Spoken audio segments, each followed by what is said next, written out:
guys, Effie here. Today I'm going to make this card using our new Toned Hearts background stamp and our Brushed Love stamp and also our Smooched stamp. So I made this stamped panel originally when we released the Toned Hearts. So I just stamped that background in our Rose Quartz, Arctic Sky, and Crystal Pewter ink. Now I'm just going to go ahead and stamp this Brushed Love in our Red Sangria hybrid ink.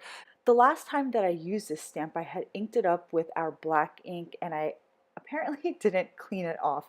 So after I inked it up with our red sangria ink, it stamped a little darker than anticipated, but that's okay. I'm just gonna run with it. After I stamped the Brushed Love a few times onto white cardstock, I spooned on some gold glitter embossing powder on the bottom portion of my sentiment, giving it this beautiful glittery ombre effect. Then after I melted that embossing powder, I die cut my Brushed Love sentiment using the coordinating die. And I really just love this partial stardust technique when using our large brush sentiments. Next, I'm going to trim off a little bit of our Toned Hearts panel and then adhere it onto a side folding A2 card base.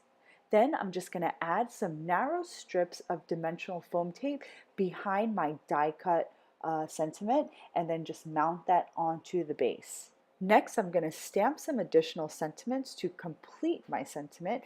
I chose the You Fill My Heart With and the Happy Valentine's Day stamps from the same Brushed Love set. Then I use my guillotine trimmer to just trim these sentiments into narrow strips. Then I'll take the 4 smooched images from our Smooched stamp set and I'll ink it up in our Ruby Collection mini inks and then I'll stamp it onto white cardstock. When you have smaller stamps that you want to ink up with different colored inks, it's easier to use the mini inks.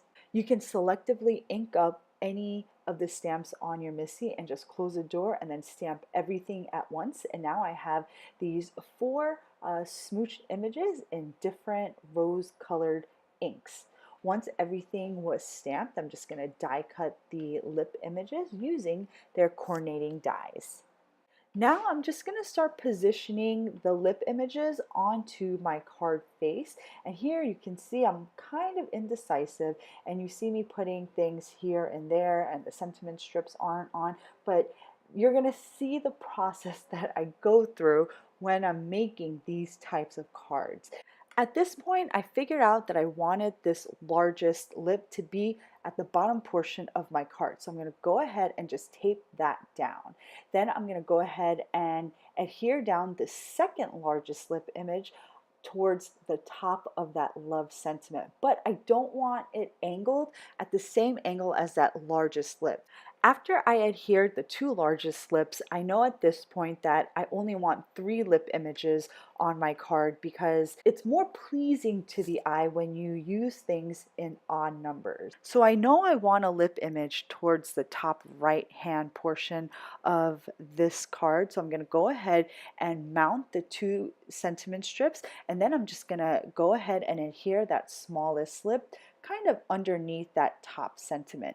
And my card is almost complete. I'm just going to use the glue that's on the cap of my glue and seal and just put down some gold medallion sequins, which is our gold metallic sequins, and my card is complete. I hope you guys enjoyed today's project and video. Be sure to head over to the description box in our YouTube channel for our current free gift with purchase promotion. Also, be sure to subscribe to our YouTube channel because I update it on a weekly basis. Thanks for watching, guys. I'll see you next time.